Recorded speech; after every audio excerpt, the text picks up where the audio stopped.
Today I'm trying out a new section called Did You Know, where I go over common and not so common uses for materials you may or may not have used before, and how it can help you in your day-to-day craft life.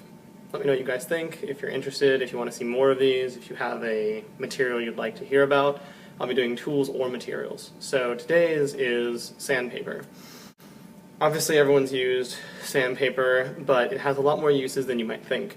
First of all, you can sand way more materials than you think you can sand. You can sand wood, of course, but then you can also sand paper mache, you can sand cardboard, you can sand a lot of plastics. A lot of my pieces have me sanding plastics to get them the shape that I want. There's also wet sandpaper, which you can use, as it says, while wet, but what most people don't know is that doesn't necessarily just mean water.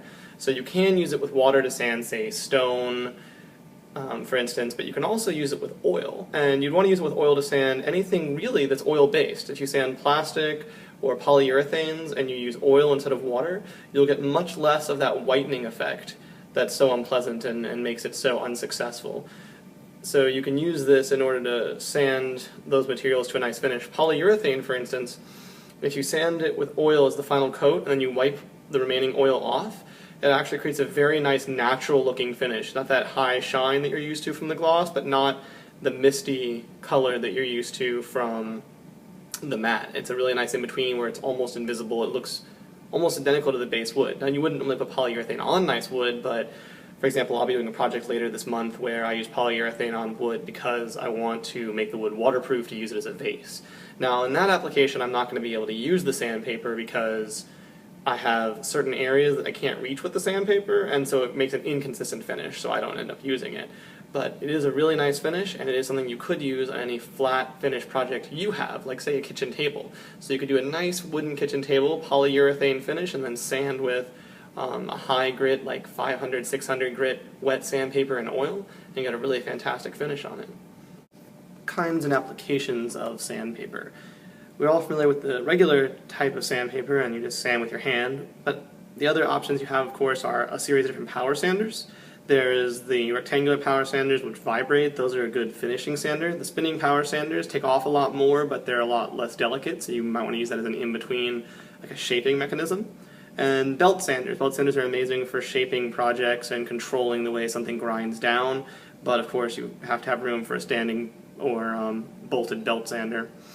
Lesser known, there's also series of sandpapers for Dremels, which you can use to get really fine sanding detail inside of very small spaces. And you can also put sanding discs on your drill for the similar effect. They're about that big, but they're pliable, so you can get them around curves and edges that it might be very difficult to get to if you're doing rounding sanding that you would otherwise want to do.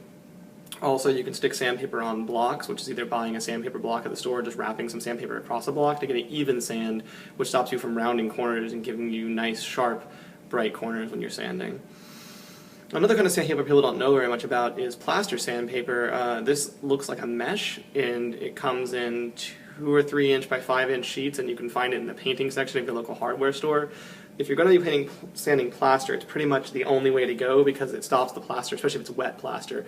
It lets it get between the mesh, and then you can just wash it off and go again, and you can just keep using this, and it's great for any kind of plaster or plasterscaping project, but it's also really good for any project where you're going to be sanding wet sand because it really does bend and it really does allow materials to flow between the grating, so you could use that for a lot of different applications, although I can't think of any at the moment.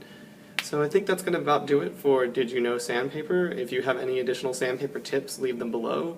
And if there's a material you'd like to see me cover or a tool about special uses, please let me know.